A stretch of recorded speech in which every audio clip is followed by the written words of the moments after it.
All right, deep divers, are you ready to tackle one of the biggest questions out there? I think we are. Buckle up. This is going to be a good one. We're diving deep into R.C. Sproul's Does God Exist? And let me tell you, Sproul doesn't mess around. He goes straight for the heart of the matter. He really does. This book is a classic for a reason. Sproul combines this deep philosophical thinking with an ability to explain things so clearly. Yeah, he hasn't dumbed it down, but he makes sure you can follow along. It's like, get ready for some serious, mind-blowing moments. Absolutely. We're going to be exploring how logic, morality, and even the universe itself point towards the existence of a creator. It's going to be fascinating. So Sproul kicks things off by giving us like 4 possible explanations for reality, almost like a lineup, right? Yeah. It's like he's presenting us with the suspects in a cosmic mystery. We've got illusion, self-creation, the self-existence of the universe, or creation by something self-existent. We got to figure out which one holds up under scrutiny. And Sproul doesn't waste any time. He starts eliminating those suspects pretty quickly. Illusion and self-creation, they're out. He uses some pretty clever reasoning to do that, too, bringing in some philosophical heavy hitters to help make his case. Oh yeah, he brings out the big guns, like Descartes, for example. Remember, I think, therefore I am. That's the one. Sproul takes us on this journey of radical doubt, just like Descartes did. Questioning everything, even if our senses are tricking us. It sounds crazy, but it leads to a really powerful realization. Descartes' argument, even though it sounds kind of simple, has huge implications. Because if you can doubt everything else, you can't doubt your own existence. Right. And if you exist, then something real must exist, which means, boom, the whole it's all an illusion theory goes out the window. Exactly. Have you ever had those moments, like maybe late at night, where you're like, wait, is this all real? Well, Descartes was grappling with that centuries ago, and Sproul shows us how that very question leads us towards something beyond ourselves. So we've ruled out illusion. But what about the idea that we created ourselves? This is where Sproul gets really fun. He points out how ridiculous this whole self-creation thing is. His paradox. That's right. Something would have to exist before it existed in order to create itself. Talk about a mind bender. It's like trying to lift yourself up by your own bootstraps. It Wow. just doesn't work. And Sproul shows how even some scientific theories like spontaneous generation fall apart because they're really just another form of self-creation in disguise. It's like trying to build a house starting with the roof. It's just not possible. You know, the example he uses with the golf ball and inertia, that one really clicked for me. A golf ball just sits there until something makes it move. It can't just decide to move on its own. Sproul says the same principle applies to the universe. It can't just create itself out of nothing. Something outside of it had to set things in motion. It's a great analogy. He's basically talking about the law of causality, which is a fundamental principle in science.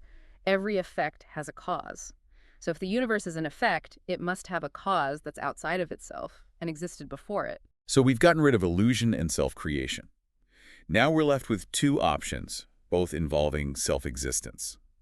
Either the universe itself is self-existent, or it was created by something else that is self-existent. And this is where things get really interesting. Sproul argues that something must be self-existent. It's what he calls aseity.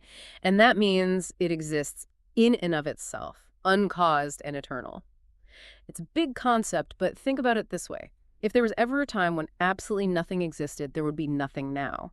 Something had to always exist in order for anything else to exist. Okay, I think I'm starting to get it.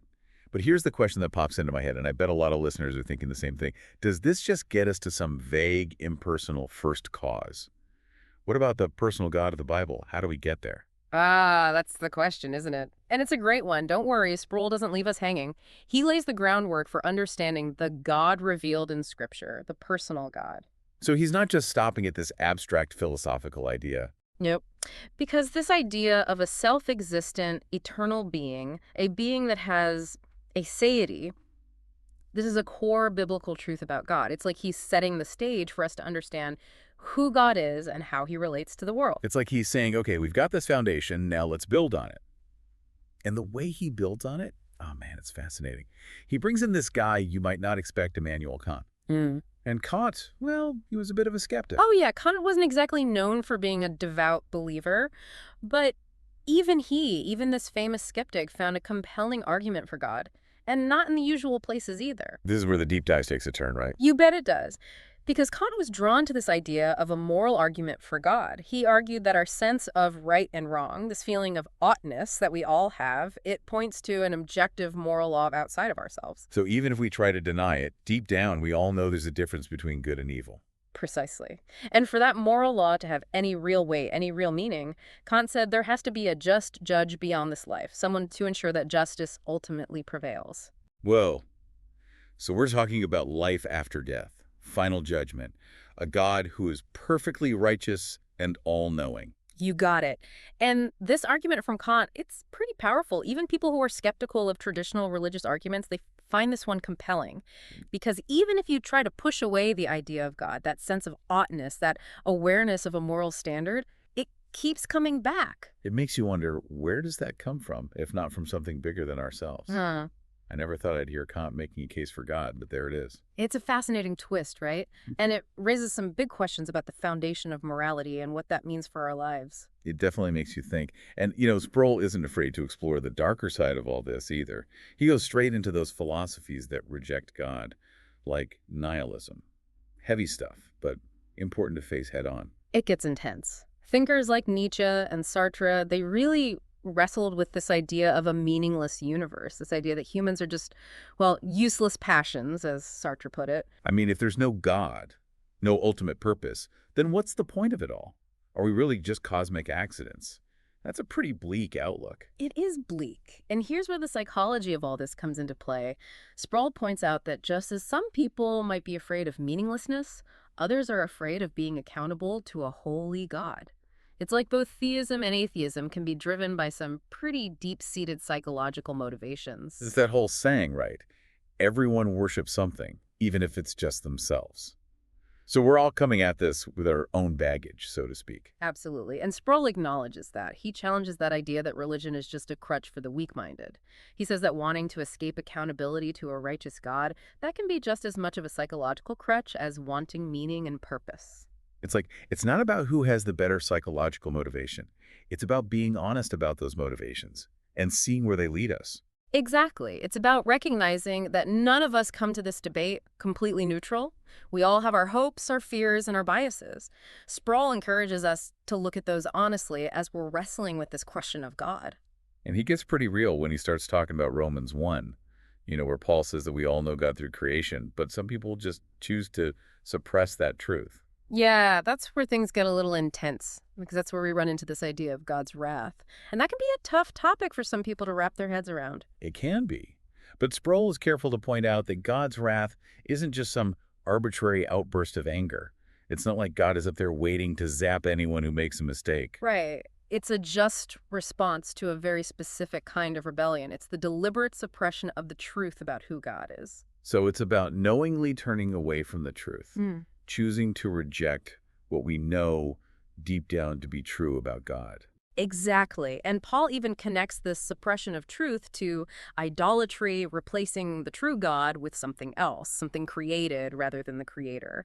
And let's be honest, we see that all the time, don't we? People putting their hope in money, power, pleasure, anything but God. It's like we're hardwired to seek God, but we can get really good at convincing ourselves that we don't need him, that something else will really satisfy us. But as Sproul points out, running from God only leads to a dead end. Yeah, it's in confronting the truth about him, about ourselves in relation to him, that we can find true freedom and fulfillment. It's amazing how Sproul weaves all these different threads together. The logic, the morality, even our own experiences, it all builds this picture pointing to God. He really shows that faith isn't some blind leap. It's like a response to truth we see everywhere. Yeah, it's like he gives you permission to think deeply about this stuff, to wrestle with the big questions and not be afraid of where it leads. One thing that really struck me was this idea that just us being human, that points to God too. Oh, absolutely. That's a big part of what he's getting at. It's called the anthropological argument. Basically saying our unique human stuff, self-awareness, love, that need for meaning, it reflects a creator who also has those things. Like we're made in God's image, so we crave connection with him. Makes sense, but it's kind of profound when you think about it. Right. It's like those times you look at the stars and feel awe or see something beautiful in nature or connect deeply with another person. There's something more there than just the physical stuff. I get that, but gotta be honest, not everyone feels that longing, do they? Some people are totally fine with the material world, that's it. What does Sproul say about that? He gets that, for sure. He says some folks seem to suppress that natural pull towards God. But even when they try finding meaning elsewhere, it still points back in a way. They're still seeking something ultimate, right? Trying to fill that God-shaped hole with stuff, maybe money, success, even just knowledge. But it never quite fits, huh? Exactly. Sprawled say those things might feel good for a bit, but they can't truly satisfy what our hearts are made for. Only God can do that. So we've got all these arguments, philosophy, morality, this human element, and they all converge on this something more idea. Yeah. But how do we go from that to the specific God of the Bible? That's the leap some people struggle with. Million-dollar question. Hmm? And Sproul tackles it head on. He says those general arguments are important, but they show us we need special revelation. God revealing himself directly, not just through what we observe. Which is where the Bible comes in, right? Bingo. Sproul argues the Bible is that special revelation. It's where we get the clearest picture of who God is. Reason and evidence matter, but faith is ultimately about responding to God speaking to us, like he does in Scripture.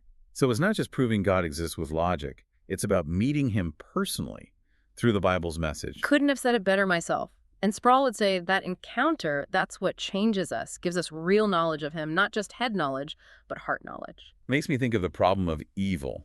That one trips a lot of people up, especially those wrestling with faith. If God's so good, why is there so much suffering? Tough question, no doubt. Sproul doesn't offer easy answers, but he gives us a way to understand it biblically. One thing he says is, even asking about evil kind of proves God exists. Wait, what? How so? Because to call something evil, you're implying there's a standard of good, right? A Yeah. moral lawgiver, which is God. Without him, good and evil are just opinions, no ultimate meaning. Whoa. Yeah, you're right. But that doesn't explain why suffering exists in the first place. And Sproul agrees. He points to the fall, humanity's rebellion against God. That's the root of it all. God didn't make a world of suffering. We kind of brought that on ourselves. So God's not ignoring it, but he's letting it happen for a bigger reason. That's Sproul's view. He says God uses suffering to draw us closer, to refine our faith, even to work out his plan to redeem things. The cross is the big example. God's love smack dab in the middle of pain. That's our hope. That's where his idea of God's sovereignty comes in, right? God's in control no matter what. Yep, and that can be a tough pill to swallow for some. But Sproul argues that sovereignty, it's a comfort, not a scary thing. It means God's working it all out for good, even when we don't see it. Like, even in the mess, there's a plan, a purpose, and God's got it. But does that mean we're just puppets?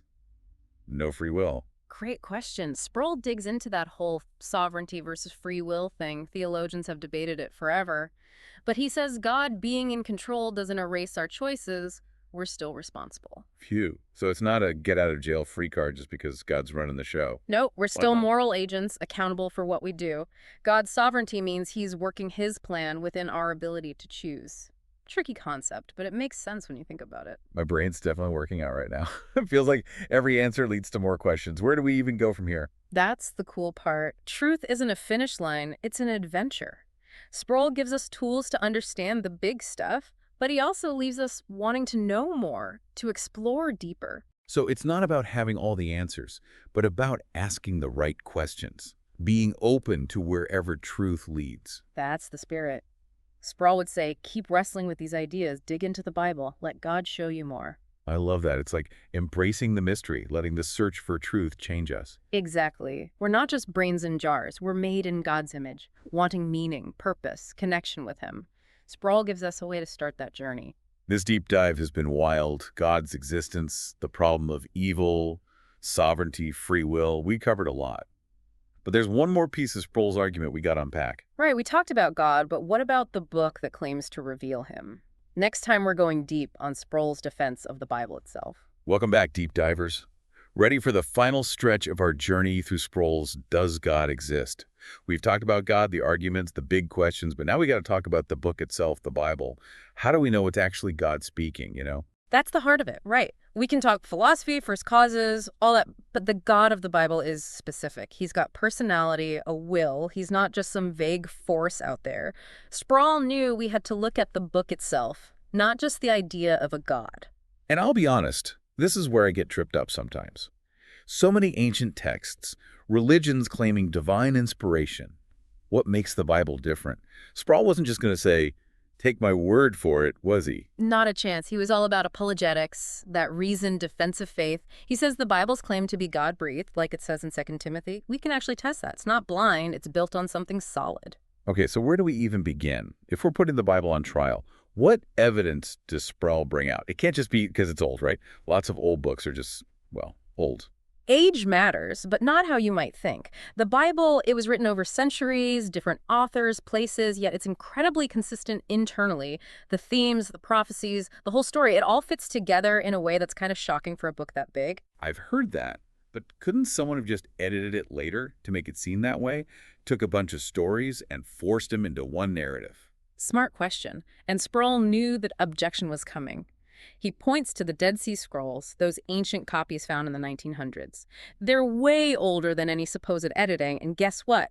They match up really well with the Bible we have now. Shows the text hasn't been messed with too much. Like having a time machine to check if someone's been sneaking in changes. But some folks say the Bible's full of contradictions, historical errors, stuff like that. Yeah. How does Sproul address that? He's like, hey, let's be smart about this. Don't just dismiss those claims. But he also says a lot of supposed contradictions come from taking verses out of context, not getting the literary style, or judging an ancient book by our modern ideas. Like judging Shakespeare by Twitter rules, totally different game. Yeah. But what about actual historical mistakes? Can't just ignore those, can he? He doesn't. Sproul points out that archaeology has actually backed up a lot of the Bible's historical stuff that people used to doubt, like the Hittites, mentioned all over the Old Testament, but for centuries, no proof they existed outside the Bible. Skeptics loved that, said it proved the Bible was bogus. Then, boom, archaeologists found the Hittite Empire, just like the Bible said. Talk about a comeback story. But okay, history aside, what about the really big stuff? Miracles, prophecies, Jesus coming back from the dead, things science supposedly can't explain. Yeah, that's the really unique stuff, and Sproul's not backing down. He says, look, the Bible's not a science textbook, but it doesn't clash with the idea that the universe has laws. But miracles, those seem to break the laws, right? How does that work? Sproul says God, as the one who made the laws, he can also work outside them or even override them when he wants. A miracle's not nature going haywire. It's God doing something special within nature. Like, imagine a king pardoning a prisoner. Doesn't mean the law's gone, just that a higher authority's at work. Interesting way to put it. But prophecies, people say they're vague or just lucky guesses. What does Sproul say to that? He's like, hold on, check out the sheer number of specific prophecies in the Bible. About people, nations, even the Messiah. Lots have come true in crazy detail. That's not just luck, that points to something bigger going on. So not just a few coin tosses landing right, but a whole pattern over centuries. That's got to be divine. Right, exactly. And then, the big one, Jesus rising from the dead. Sproul calls it the cornerstone of Christianity. If that's true, it changes everything. But people say it's just a myth, made up by Jesus's followers to keep the whole thing going.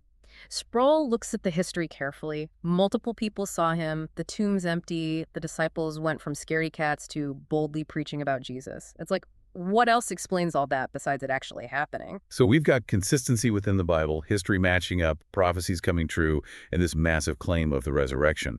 What's the takeaway for us after this deep dive? Sproul wants us to see that believing the Bible, it's not blind.